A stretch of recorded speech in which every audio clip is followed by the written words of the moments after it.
오늘 말씀에 앞서서 첫 번째 질문이 있는데, 여러분들은 올해 26년 들어와서 창세기 1장부터 50장까지 1월부터 5월까지 묵상을 쭉 하셨는데, 또 읽어오셨는데, 다른 때와 다르게 어떤 말씀이 남겨졌는지, 어떤 하나님이 내게 다가왔는지 궁금하네요. 네, 옆 사람과 말해보라고 하려는데 옆 사람이 별로 없는. 네. 여러분들은 어떤 하나님이 이번 창세기 묵상에서 남았습니까? 우리 일에는 어떤 하나님을 만났습니까? 저는 올해 창세기 묵상을 통해서 사람들을 예배자로 만들어 가시는 하나님을 만났습니다. 창세기를 읽어갈 수 있는 주제가 여러 가지가 있는데 선교적인 관점에서 읽는 경우가 되게 많습니다. 그래서 하나님이 사람들을 선교사로 세워가는 것이죠. 창세기 12장 말씀도 그런 관점에서 이제 읽어가기도 하거든요. 근데 저는 오늘 말씀을 준비하면서 하나님이 사람들을 예배자로 만들어 가시는구나. 그래서 결과적으로 하나님이 예배자로 만드는 그 결과가 뭐냐면 하나님을 예배하는 사람들을 만날 수 있어요. 창세기에서. 그게 누구냐면 아브라함이고 이삭이고 야곱이고 요셉입니다. 하나님의 약속이 있었잖아요. 창세기 12장에 약속이 있었어요. 그리고 하나님의 보호하심이 있었습니다. 하나님의 인도하심이 있었어요. 이 모든 것이 뭐 하자는 거냐면 예배자를 만들겠다는 거예요. 그래서 그러면 우리도 동일하겠구나. 창세기를 읽는 우리가 창세기 말씀을 통해서 우리가 어떤 사람이 되기를 바라시는가 보면 예배자로 만들어 가는 거다 하는 거죠. 우리에게 예배자가 되세요라는 말이 아니고 하나님이 우리를 예배자로 만들어 가고 계시다는 거예요. 전 예배를 강조할 때마다 약간 오해가 있었어요.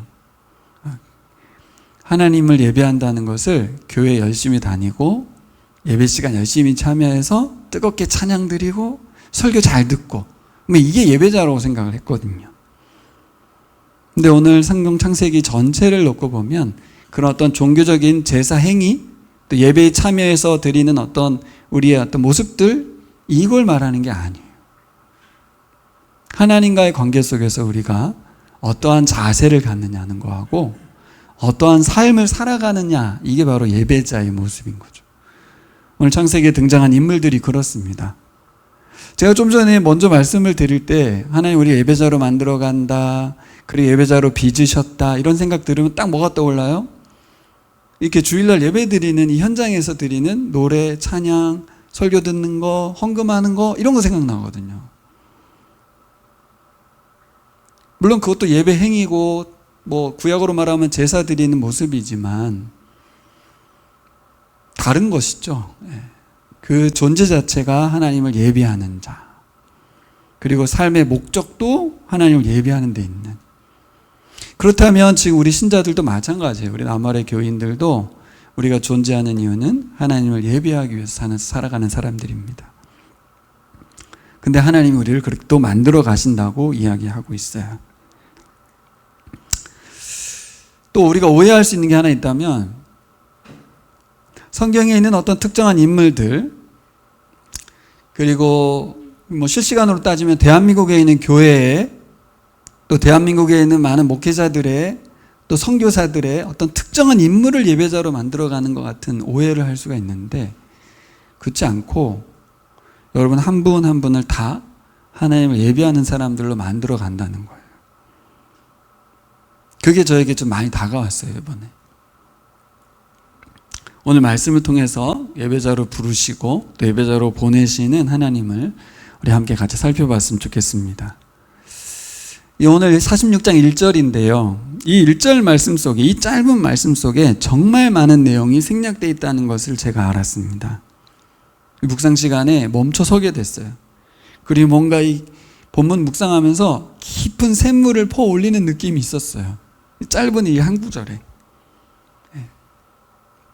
죽은 줄로만 알았던 아들 요셉을 만나러 가지 않습니까? 얼마나 기대감 있고 벅찼겠어요. 얼마나 다급했을 거예요. 빨리 가고 싶었을 텐데.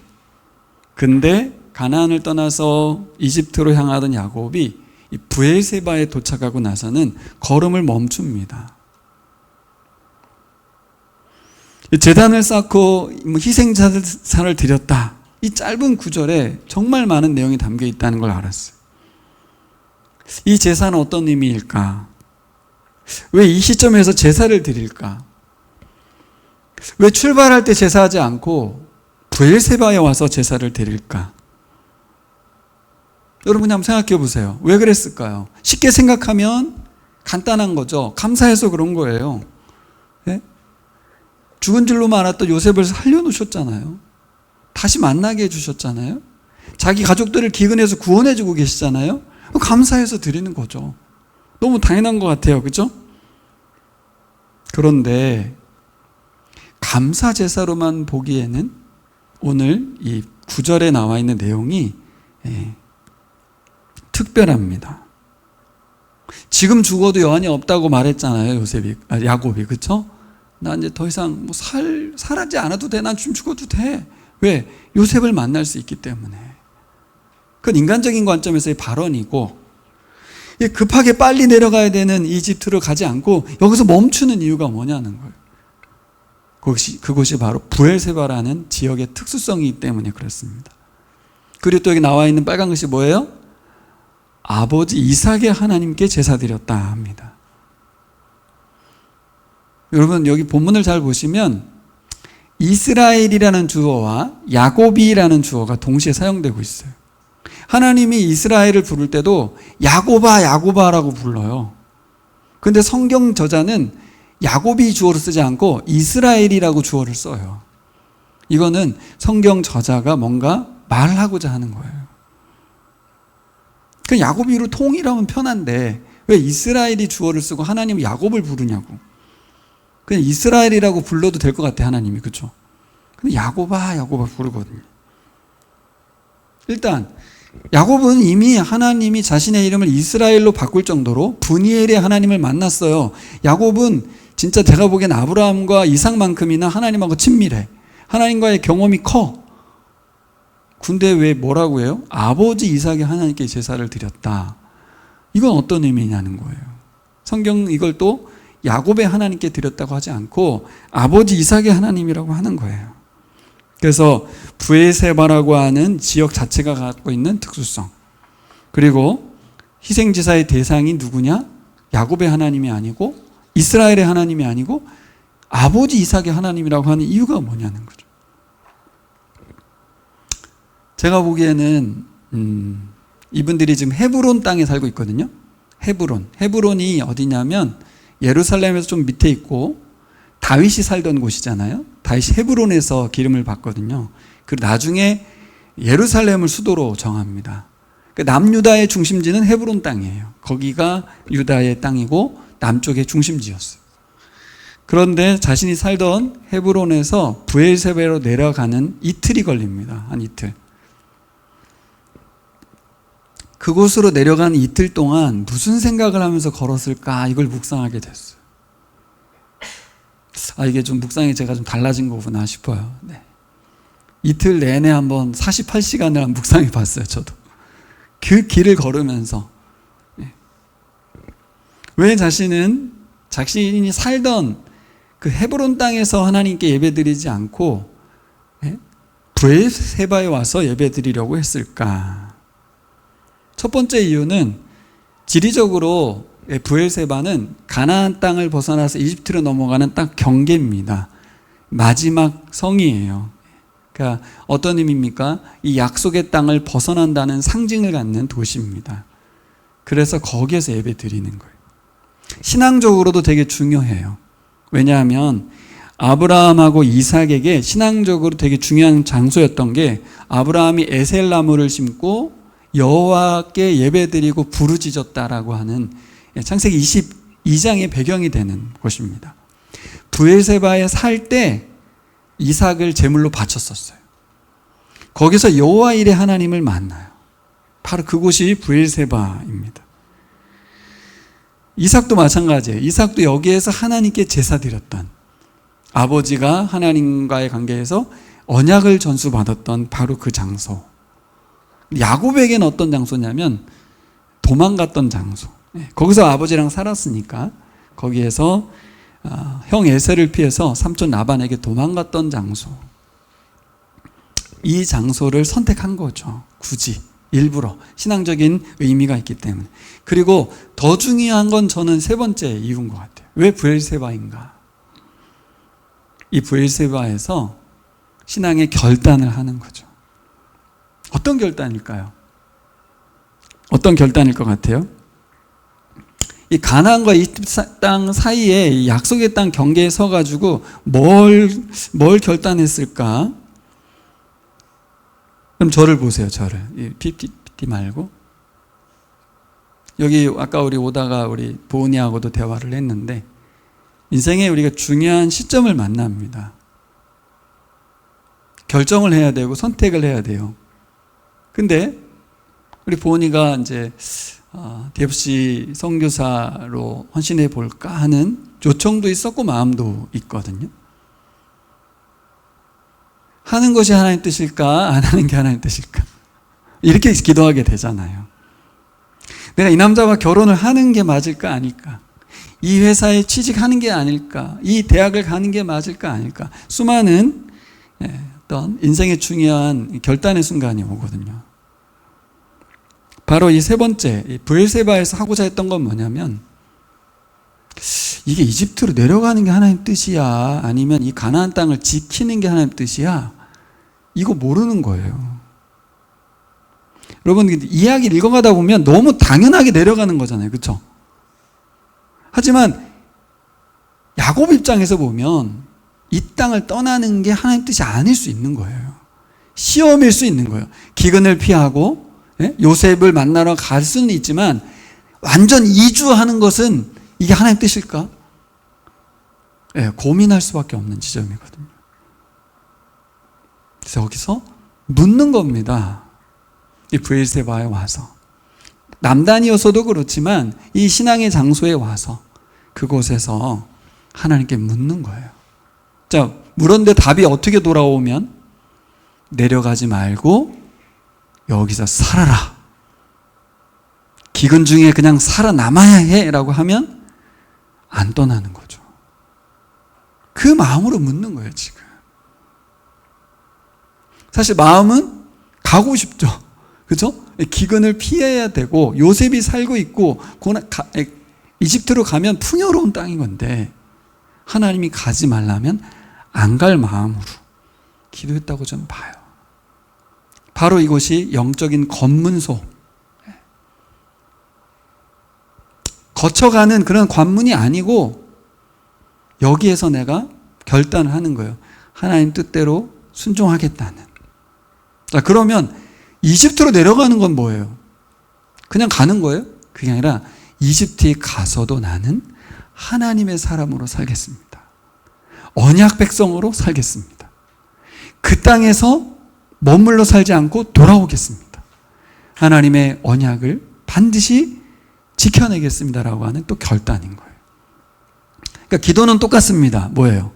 여기 있으라고 하면 기근 중에 하나님의 사람으로 사는 거고요. 믿음을 지키고.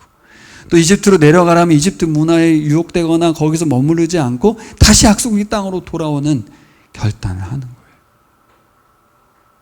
그러니까 좀 전에 제가 보은 자매 얘기를 했는데 선교사가 되는 거냐 안 되느냐가 중요한 게 아니라 선교사를 하든 아니면 그냥 하지 않고 살든 그 결단을 하는 거예요.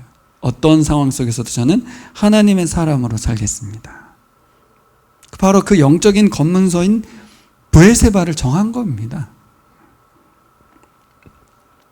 여러분, 시간을 돌려서 한번 그때 그 야곱의 입장으로 가보세요. 야곱이 인생 중에 길을 얼마나 많이 떠났습니까? 그렇죠? 젊었을 때 형 피해가지고 밧단아람도 갔었고요. 밧단아람에서 다시 에서형을 만나는 길을 떠났고요. 그리고 세겜 땅에 왔었고요. 세겜 땅에서 또 헤브론 땅으로 가고요. 베렐도 가고요. 이주 참 많이 했습니다. 그 길을 걸어갈 때마다 정말 많은 생각과 많은 계획들을 세웠을 거예요. 이집트 땅으로 내려가는 이 상황 속에서는 그가 뭐가 떠올랐을까? 파노라마처럼 필름처럼 지나가는 그 지난 과거가 뭘까? 저는 태어날 때부터 하나님이 약속했던 뭐예요? 나중에 들었을 거 아니에요. 엄마한테 큰 자가 작은 자를 섬길 거라는 거. 그리고 네가 형 발꿈치 잡고 나왔어. 그래서 너 야곱인 거야. 뭐 이런 얘기부터 시작해서 형 팥죽 한 그릇에 형 장자권 샀던 이야기. 지금 생각해보면 너무너무 욕심 많고 어떻게 인생이 이렇게 진짜 치사하냐? 이런 자기 인생이지만 그거 자꾸 떠올랐을 것 같았어요. 저는 사실 처음에는 그렇게 자기 인생을 떠올렸을 것 같았는데 그럴까?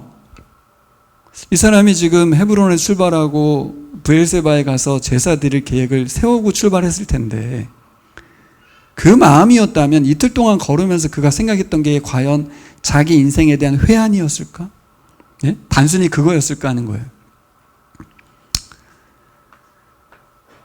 아닌 것 같아요. 제가 보기에는. 그 뭐가 떠올랐을까? 여러분 같은 뭐 떠올랐을 것 같아요?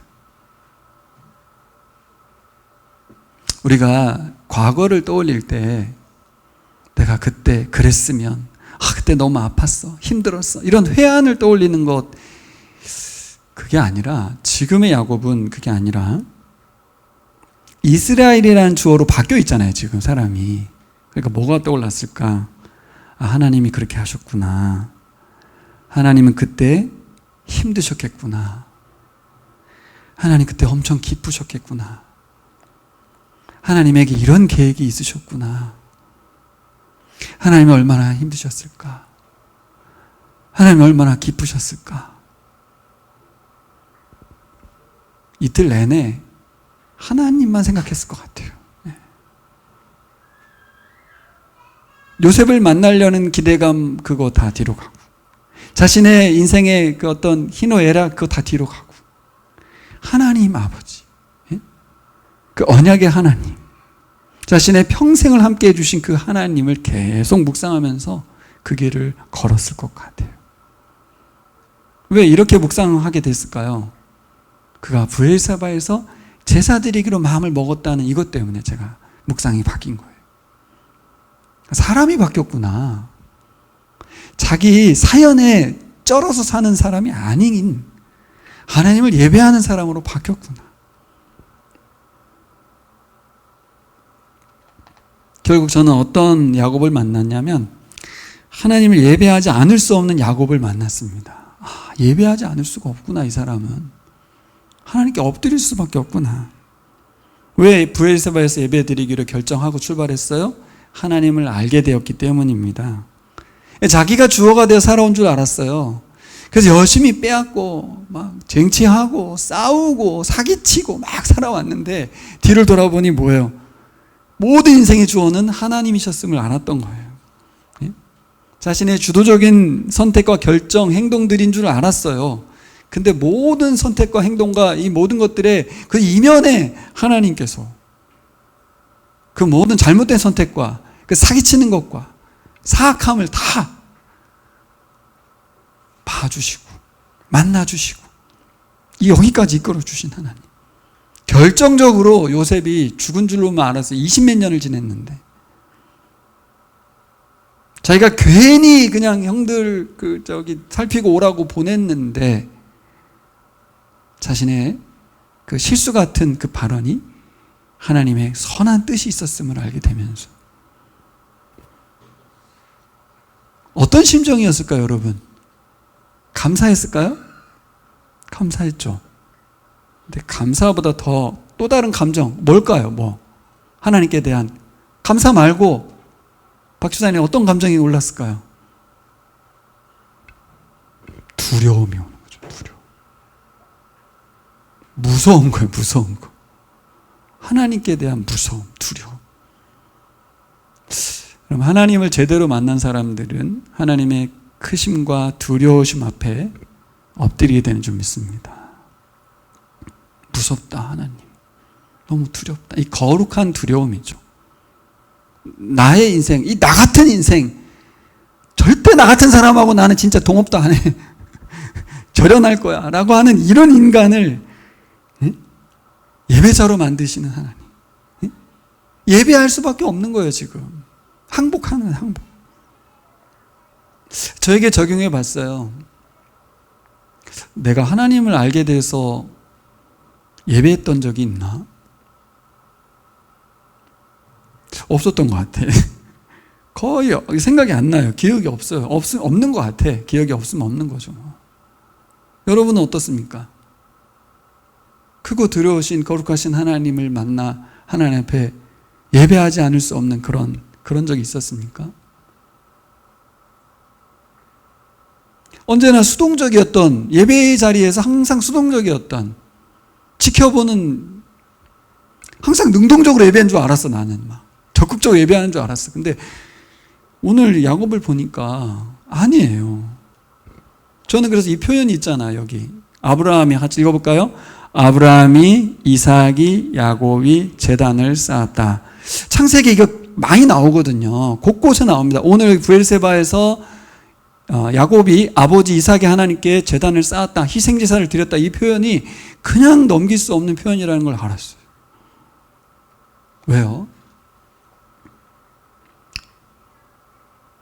제가 능동적으로 하나님 앞에 제단을 쌓는, 예배의 자리를 만들고 예배를 이틀간 준비하고 마음을 준비하고 멈추고 묻고 뭐 그런 시간이 있었는가?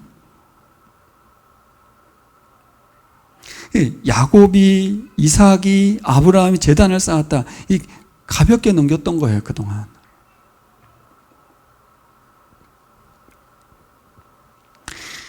감사한 하나님, 은혜 하나님께 예배 드렸죠. 저도 그동안 그랬던 것 같아요. 근데 크고 두려우신 하나님, 그 거룩하신 하나님, 무서운 하나님 앞에 예배 드려본 적이 있는가?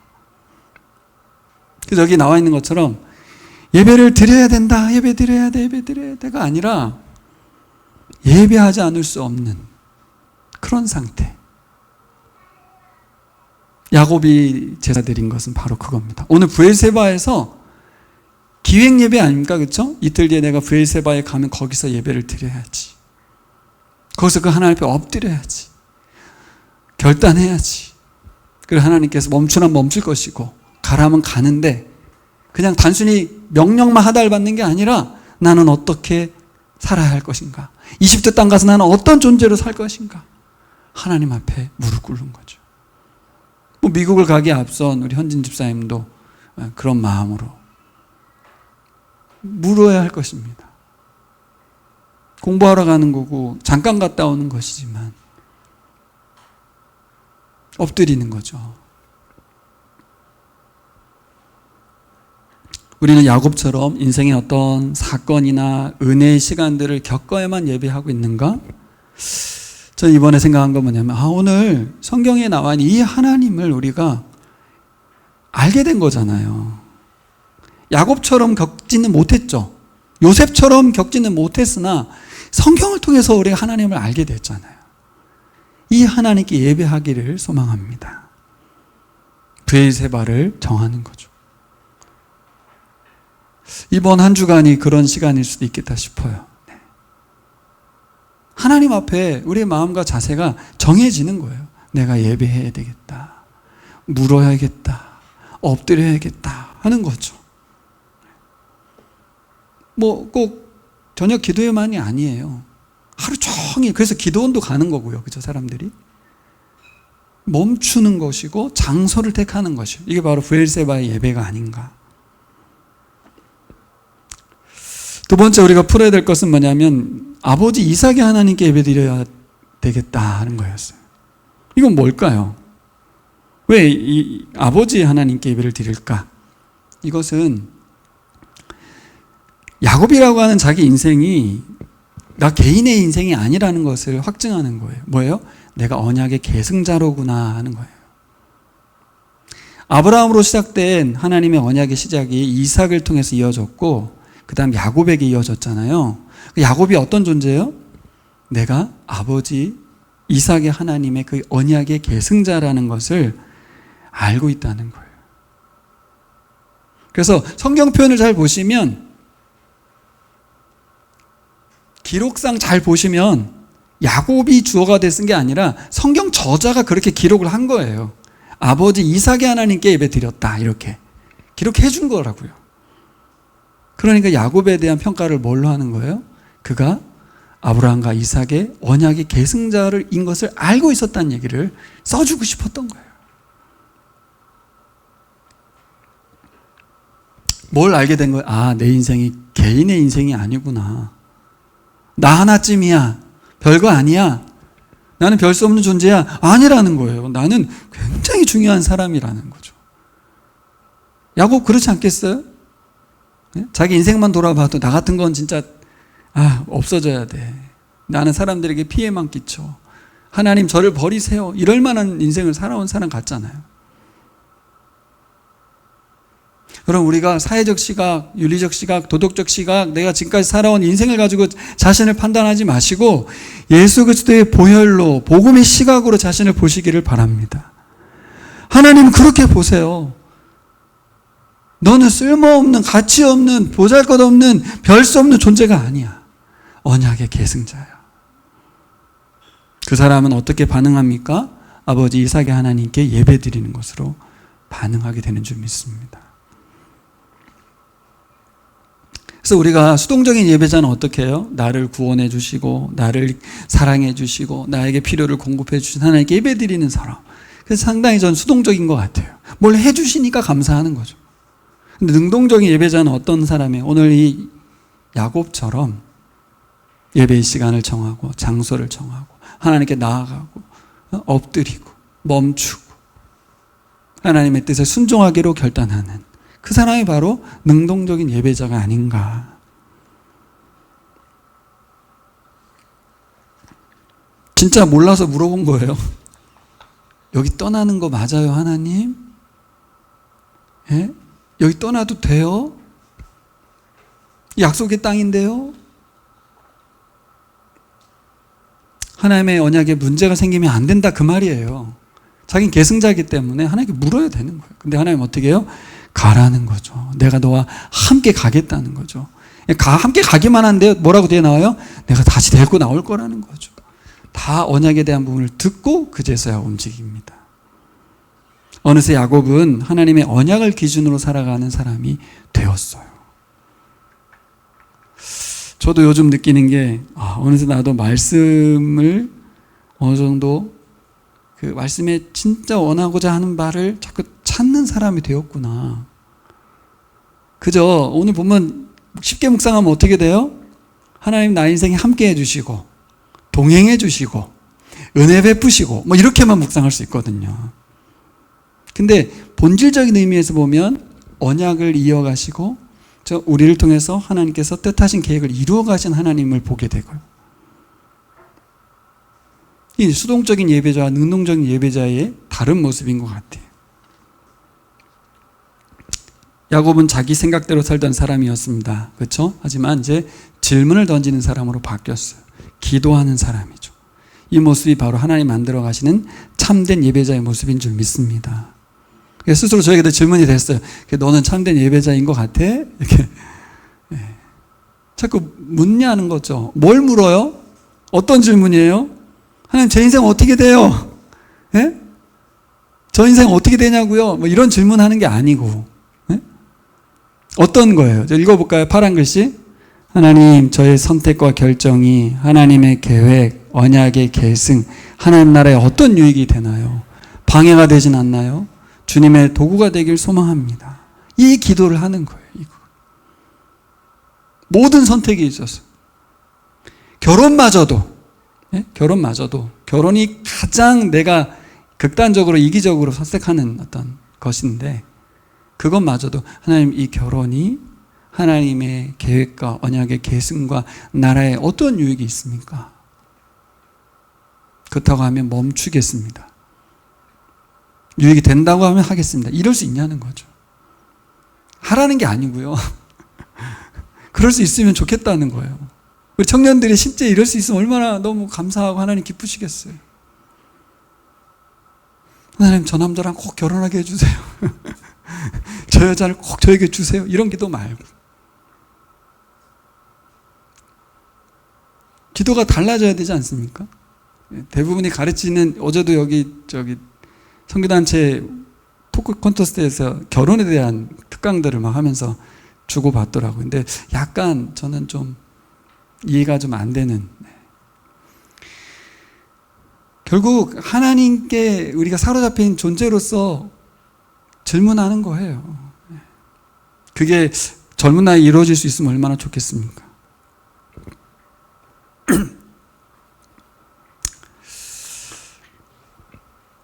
하나님은 왜 야곱을 열심히 쫓아다니면서 구원하셨을까? 하나님은 왜 요셉을 저 높은 자리로 올리셨을까? 뭐예요? 뜻이 뭐예요? 예? 창세기 12장의 언약을 돌이켜 봐야 돼요. 아브라함이 복의 근원이 된다고 했잖아요. 그렇죠? 그리고 뭐예요?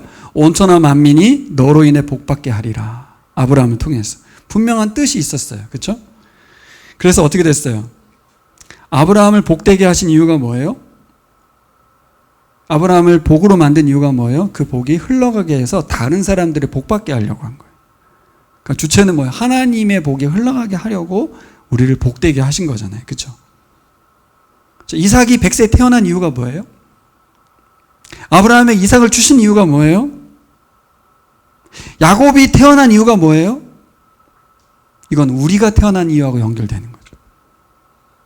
하나님이 야곱을 그토록 쫓아다니면서 하나님의 사람 예배자로 만든 이유가 뭐고, 요셉을 그 높은 자리에 올리신 이유가 뭔가, 복의 통로로 세우시겠다는 하나님의 약속을 이루시는 거죠. 이스라엘 나라를 통해서 온 천하 만민이 하나님 복받게 하시려는 하나님의 계획이었기 때문에. 근데 아브라함도 이삭도 야곱도 요셉도 관심 없어요. 왜냐하면 내 인생이 중요하잖아요. 그죠? 그렇게 내 인생의 주어로 살다가 드디어 야곱이 깨달은 거예요. 아, 하나님은 이런 분이시구나. 온 천하 만민에게 복 주시기 원하는 분이시구나. 그래서 내가 태어났구나. 그래서 나를 포기하지 않으셨구나. 그래서 요셉을 다시 만나게 하시는구나. 그래서 우리가 이집트로 가는구나. 할렐루야. 우리 배은혜 집사님이 왜 태어났는가? 왜 내가 대구에서, 왜 이 직장에서, 왜 이런 사람들과 함께, 다 하나님의 관점에서 해석하면 다 해석이 돼. 근데 내 관점에서 해석하면 왜 하나님 이런 고난을 나에게 주십니까가 되는 거예요. 그렇죠? 해석이 바뀐 야곱.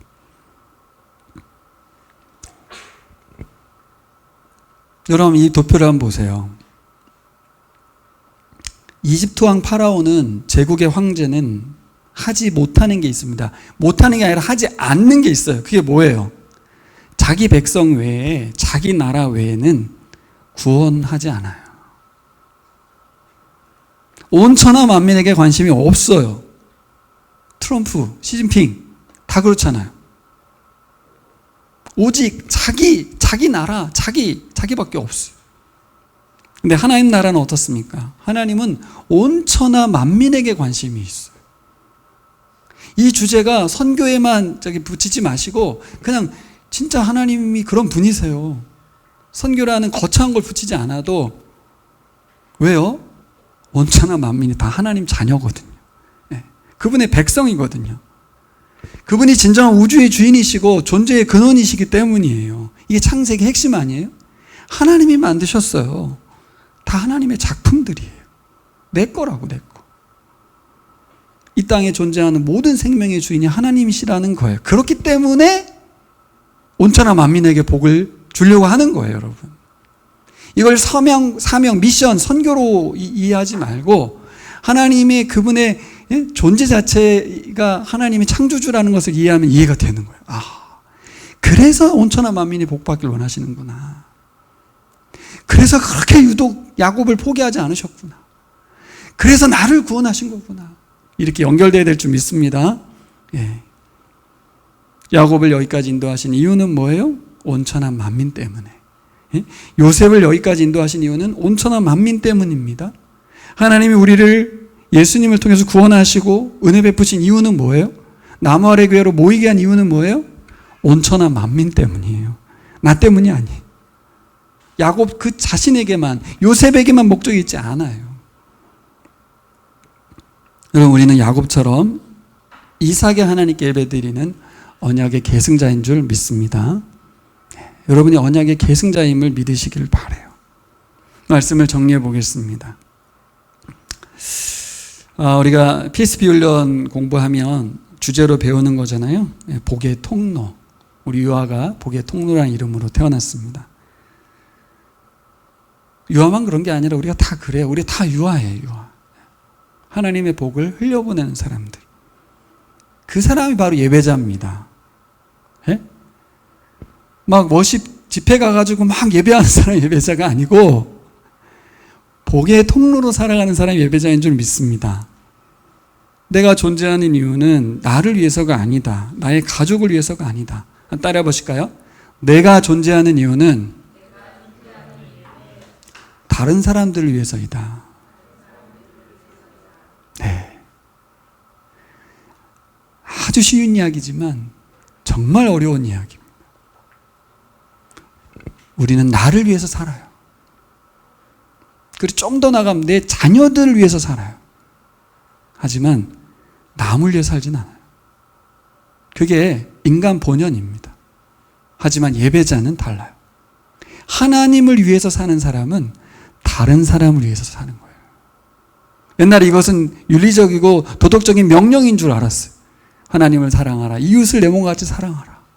이 레위기의 이 말씀, 예수님이 말씀하시는 이 중요한 메시지가 저는 명령이라고만 생각했는데 오늘 말씀 창세기를 정리해 보면 그래요.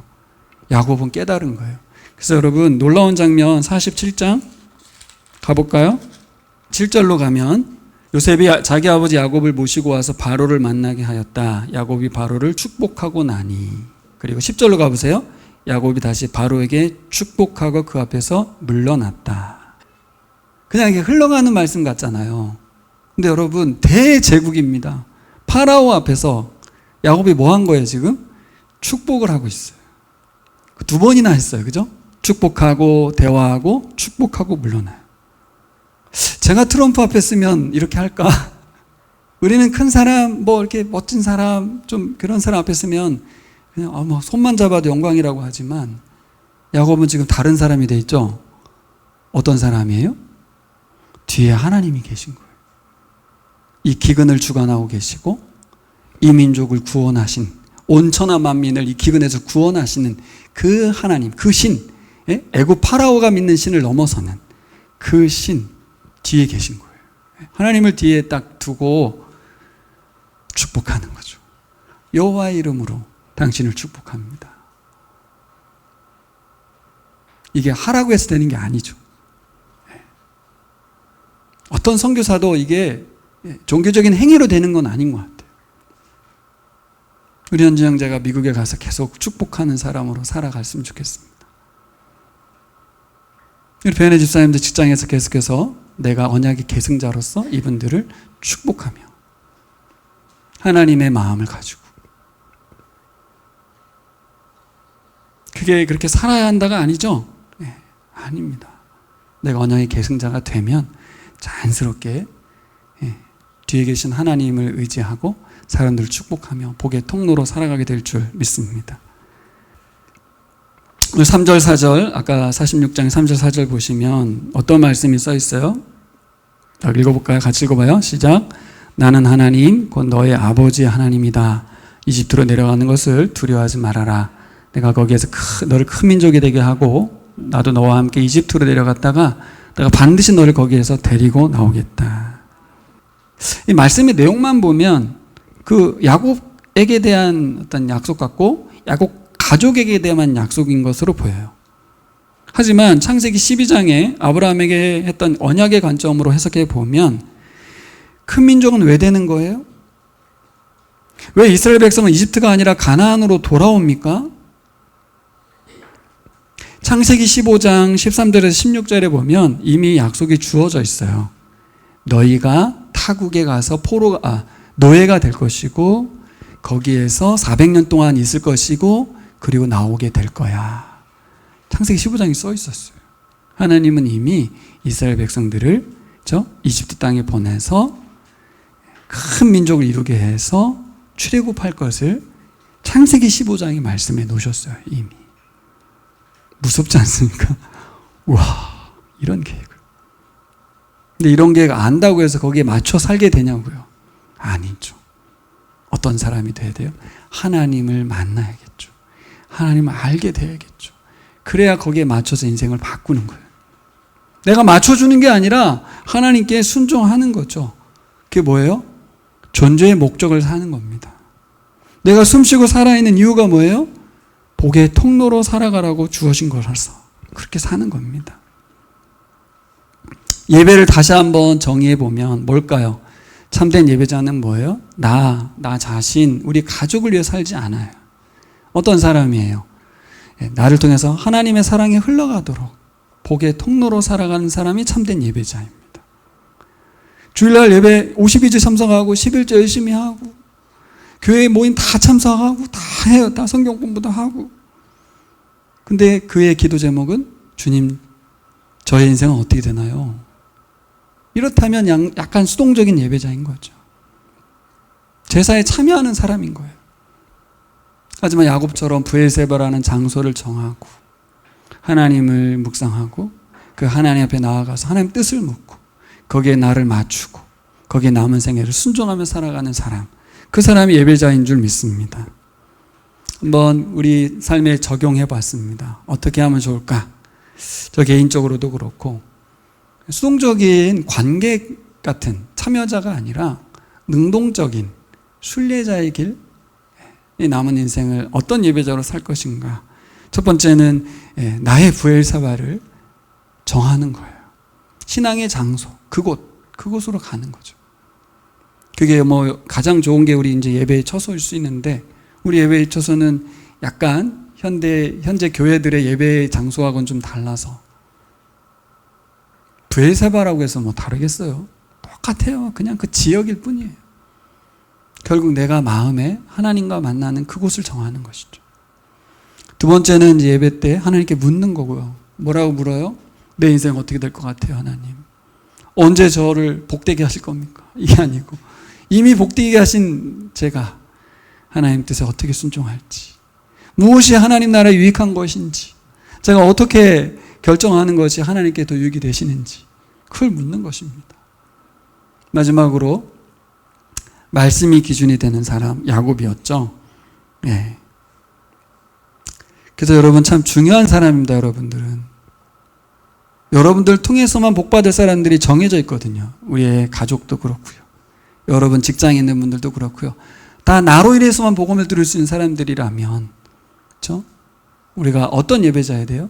말씀을 기준으로, 언약을 기준으로 살아가는 사람이 되어야 될 줄 믿습니다. 기도하겠습니다.